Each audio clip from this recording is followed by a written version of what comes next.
نہیں اٹھایا۔ آئیے رمضان کے مہینے کی پہلی فضیلت یہ ہے کہ اللہ رب العزت نے اس مہینے کو اپنی ایک فرض عبادت کے لیے چنا، اور وہ کون سی عبادت ہے؟ جسے ہم روزہ کہتے ہیں۔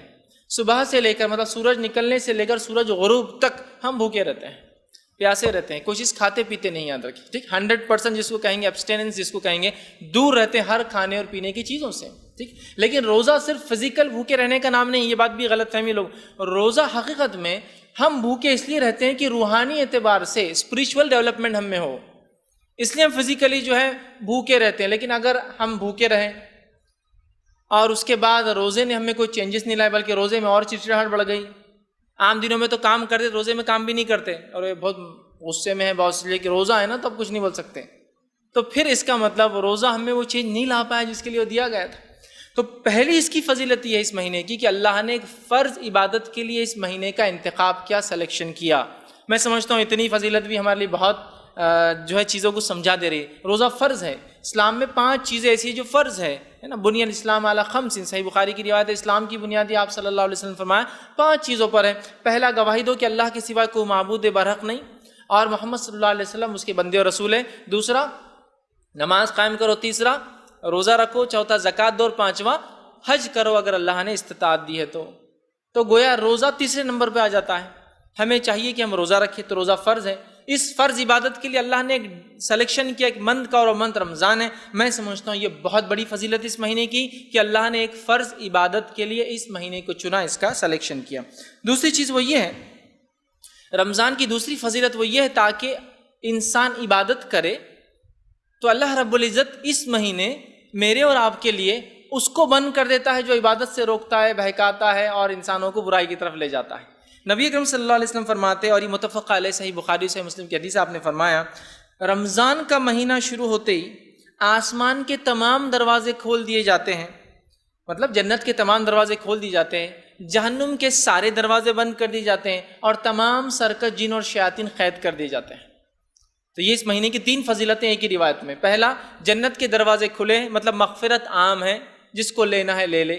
جیسا کوئی کہے کہ کوئی مالدار شخص ہے اور اس نے اپنی دولت کے مطلب اپنے تجوری کے دروازے کھول دیے، جتنا جس کو لینا ہے لوٹ لے، لے لے، جو کرنا ہے کر لے۔ اب ایسا زرین موقع مجھے اور آپ کو مل جائے کہ کوئی اپنے دولت کے دروازے کھول دے اور کہے کہ یہ آپ کا ہے، جو اٹھانا جتنا ہاتھ لگے آپ کا ہوا، تو میں نہیں سمجھتا ہوں آپ خود چھوڑیں گے، کسی کو بلائیں گے، گاڑی لے کر آئیں گے اور جو کچھ ہو سکتا ہے کرنے کی کوشش کریں گے نا، جتنا ہو سکتا ہے جیب میں، جتنا ہو سکتا ہے ہاتھ میں، منہ میں، جہاں جہاں ہو سکتا ہے بھر کے لے جائیں گے آپ، کیونکہ موقع ہی ہے نا۔ تو ویسے ہی جنت کھلی ہے۔ اب بہت سی بار لوگ سوچتے جنت کے دروازے کھلے تو ہم کو کیا سمجھ میں آ رہا، تو میں ایک ایگزامپل دیتا ہوں۔ 3 سال سے اورنگ آباد میں بارش نہیں ہوئی تھی۔ اب اگر 3 سال بعد ایسی خبر آئے تھوڑے دن بعد کہ جائکواڑی ڈیم کے پورے دروازے کھول دیے گئے تو یہاں بیٹھے بیٹھے خوشی ہوتی، مطلب اگلے سال پانی کی کمی نہیں ہوگی۔ دروازے کھلے وہاں پیٹھن میں 50 کلومیٹر دور، خوشی ہوتی اورنگ آباد والوں کو۔ تو ایک دروازہ وہاں کھلا ہے، صرف ایک نعمت کا، پانی کا، تو خوشی محسوس ہوتی ہے نا، ارے ہاں اب اگلے سال پانی کا مسئلہ نہیں ہوگا انشاءاللہ۔ تو اندازہ لگائیے، یہی معنی ہے کہ فزیکلی تو دیکھ نہیں سکتے ہم جنت کو، لیکن کھلی ہے، پا لو، حاصل کر لو، لے لو، تمہارے لیے چھوڑ دی گئی ہے، دروازے کھلے، مطلب یہ مہینہ ہے جس میں تم اس کو حاصل کر سکتے ہو۔ یہ سگنیفیکنس، ایک معنی ہے اس کا۔ گیٹ کھل گئے مطلب پانی ایکسیس ہو گیا، ڈیم میں بہایا جا رہا ہے، مطلب ڈیم فل ہو چکا ہے، اگلے سال کے لیے پانی ہے۔ تو یہاں جنت کے دروازے کھلے ہیں، جہنم کے دروازے بند ہیں، مطلب اللہ کی مغفرت عام ہے، جہنم کے عذاب سے بچنا بہت آسان ہے اس مہینے میں۔ اس مہینے کو اپنے مغفرت کا مہینہ میں اور آپ بنا سکتے ہیں۔ اور ایک اور اہم چیز، تیسری چیز، سرکش جن اور شیاطین قید ہے، جو بہکانے والا بند ہے، جو وسپرز دیتا ہے، جو بہکاتا ہے، آ کے پھسلاتا ہے کہ یہ تھوڑی دیر سو جاؤ، فجر کا بھی کوئی مسئلہ نہیں ہے، اذانیں آدھا گھنٹہ پہلے ہو جاتی ہے، خیر مرد جماعت سے پڑھتے ہیں تو آدھا گھنٹہ پہلے جاتی ہے، ابھی تو ٹائم باقی ہے، ابھی تو سورج نکلنا ہے، اذان ہی ہو رہی ہے، آپ محسوس کر سکتے ہیں، ہے نا۔ اسی طرح جو ہے ٹی وی دیکھتے بیٹھے ہیں، کبھی تو ایک سین اتنا چلے جائے تو فلاں چیز مل جائیں گی، اٹھتے ہیں اور اس نماز کا وقت چلا جاتا ہے۔ تو بہکانے والا بھی نہیں ہے، مطلب دیکھیے اگر کوئی بہکانے والا شیطان کھلا ہوتا تو پھر اعمال میں کہیں نہ کہیں کوتاہی آ جاتی تھی۔ اب شیطان بھی بند ہے تو اللہ نے ایک پروویژن بھی دیا کہ دیکھو تم اعمال کر سکتے ہو، بہکانے والا بند ہے۔ اب اگر کوئی یہ کہے کہ یار رمضان میں بھی تو لوگ گناہ کرتے ہیں، یہ 11 منتھس کی شیطان کی ٹریننگ کا نتیجہ ہے، ابھی تو بند ہے وہ، لیکن سکھا کر چھوڑ کر چلا گیا، تو اس کے اثرات تو باقی ہوتے ہیں لیکن حقیقت میں ابھی موجود نہیں، بند ہے۔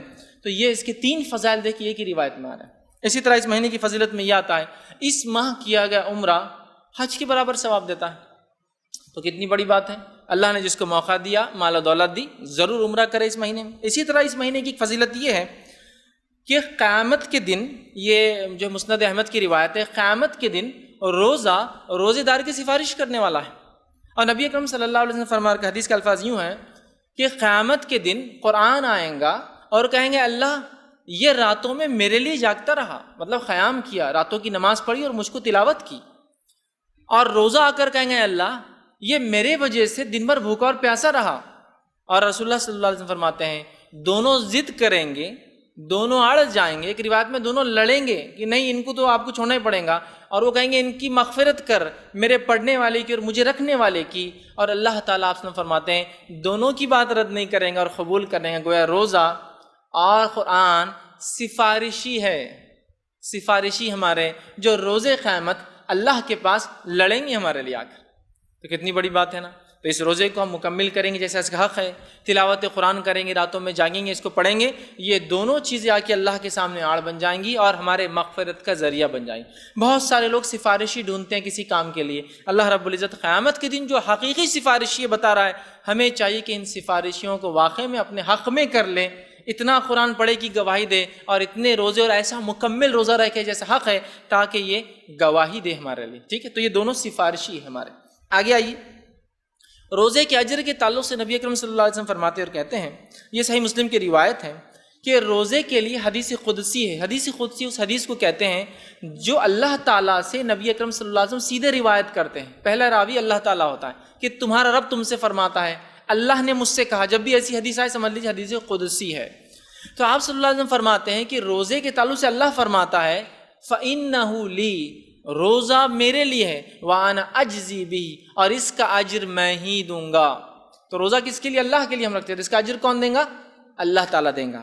اب آئیے اس بات کو تھوڑا سا سمجھنے کی کوشش کرتے ہیں۔ فار ایگزامپل، مثال کے طور پر سمجھ لیجئے میں اس شہر کا ایک مالدار انسان ہوں، اور میں آپ سے کہتا ہوں کہ اگر میرے ایک کام کے لیے آپ وسیلہ بن جائے، میرا کام کر دے تو میں کچھ دوں گا، تو آپ آٹومیٹیکلی میرے اسٹیٹس کے اعتبار سے ایکسپیکٹیشن آپ کی ہوتی ہے، یار ان کا اسٹیٹس یہ ہے تو کم از کم اتنا تو ایک آدھ کچھ ہینڈ سیٹ وغیرہ تو مل ہی جانا چاہیے، ایک آدھ فلاں اسٹیٹس اور ہے تو ایک آدھ ٹو ویلر کا تو ایکسپیکٹیشن ہو سکتی ہے کہ اگر یہ کام ان کا ہو جائے تو ہوتا ہے نا۔ اب اورنگ آباد شہر کا سب سے مالدار انسان کہے کہ یہ کام کر دیے تو کچھ دوں گا، ایکسپیکٹیشن چینج ہو جاتی ہے آپ کی۔ مہاراشٹر کا سب سے مالدار انسان کہے کہ آپ کو کچھ دوں گا ایک کام کیا، ایکسپیکٹیشن بڑھ جاتی ہے۔ انڈیا کا سب سے مالدار انسان کہے کچھ دوں گا، دنیا کا سب سے مالدار انسان کہے کچھ دوں گا، تو ایکسپیکٹیشن کتنی ہائی ہوتی ہے نا۔ اللہ کہہ رہا ہے روزہ رکھو کچھ دوں گا،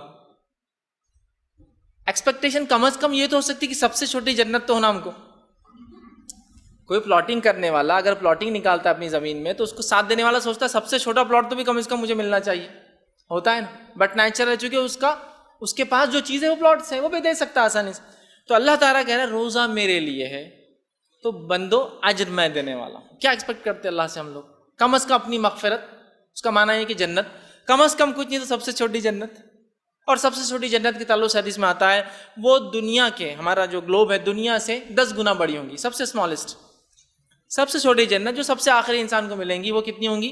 دنیا سے 10 گنا بڑی، 10 ٹائمس اس سے بڑی، سب سے اسمالسٹ ہے، یاد رکھیے۔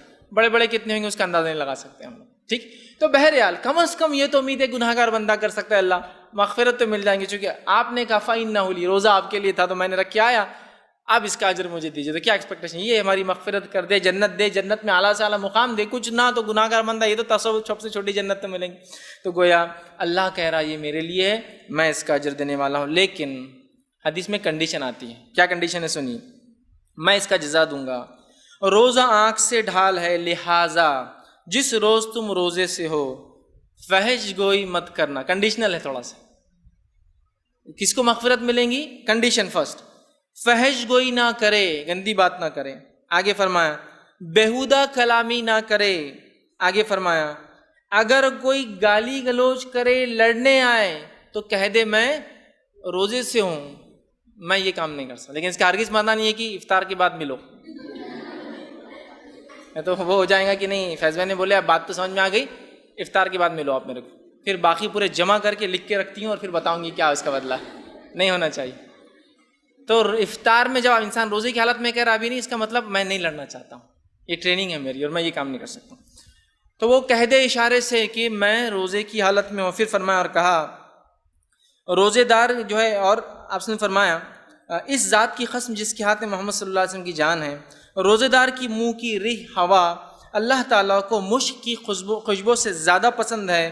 روزے دار کے لیے 2 خوشیاں ہیں جس سے وہ خوشی حاصل کریں گا. ایک روزہ رکھنے کے بعد افطار کی خوشی، دوسرا جب رب سے ملیں گا تو اس کے اجر کی خوشی.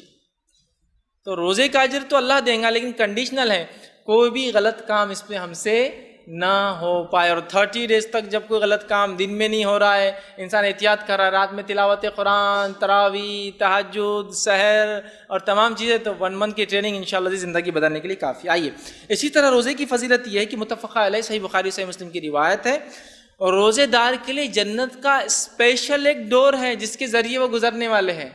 جنت کے 8 دروازے اور جہنم کے 7 دروازے ہیں. چونکہ اللہ کی رحمت اس کے عذاب سے زیادہ ہے اس کے غضب سے، اس لیے جنت کے دروازے 8 ہے اور جہنم کے 7 ہے. اور جنت کا ایک دروازہ 1250 کلومیٹر سے زیادہ کا ہے.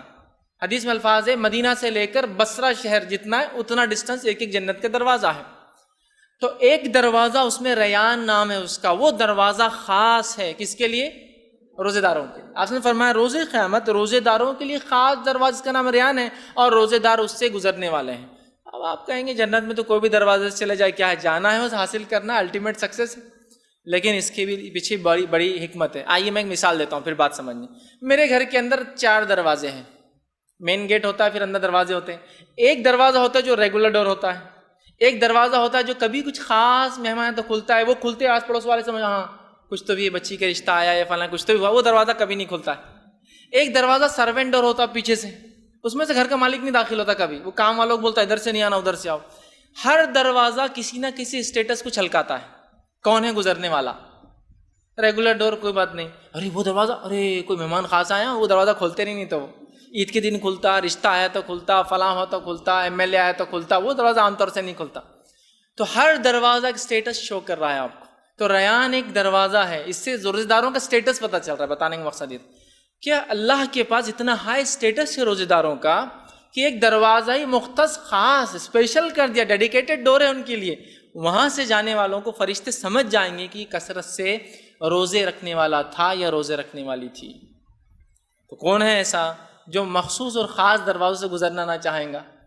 یا آپ کو اگر کوئی مہمان بلائے اور مہمان خاص بول کر سروینٹ ڈور سے اندر بلائے تو فیل ہوگا نا آپ کو کبھی نہ کبھی کہ دیکھو بلائے اور پیچھے سے میں وہ کیے، ان کو تو سامنے سے ہوتا ہے نا، تو اندازہ لگا ایک دروازہ ڈیڈیکیٹڈ ہے. اس سے اس کی روزے کی اس مہینے کی فضیلت پتہ چلتی ہے. اسی طرح رمضان کا سارا مہینہ اللہ کے رسول صلی اللہ علیہ وسلم فرماتے ہیں، ابن ماجہ کی حدیث ہے، رمضان کا سارا مہینہ اللہ تعالیٰ لوگوں کو جہنم سے نجات دیتا رہتا ہے. سارا مہینہ. تو گویا یہ پورا مہینہ وہ مہینہ ہے جس میں میں اور آپ اپنی مغفرت کروا سکتے ہیں. کیوں؟ آگے میں انشاءاللہ آخری میں ایک بات رکھوں گا کیسے کروا سکتے ہیں. تو اس مہینے مغفرت کروا سکتے ہیں، اس لیے اللہ تعالیٰ روز آزاد کرتا ہے. ایک اور حدیث میں آتا ہے کہ ہر روز افطار کے وقت اللہ تعالیٰ لوگوں کو جہنم سے نجات دیتا ہے. اس کا علماء اس کی شرح لکھتے ہیں، چونکہ ابھی تو کوئی جہنم جنت میں گئے نہیں ہے، پھر روز اللہ دے رہا ہے. اس کا معنی یہ ہے وہ لوگ جو اتنے برے اعمال کرتے تھے، جن اعمال کو اگر وہ توبہ نہ کرتے تو جہنم میں چلے جاتے، وہ لوگ ہر روز روزہ رکھتے ہیں اور اتنی اچھی توبہ کرتے ہیں کہ شام تک ان کا رب افطار کے وقت ان کو معاف کر دیتا ہے. یہ معنی ہے اس کا.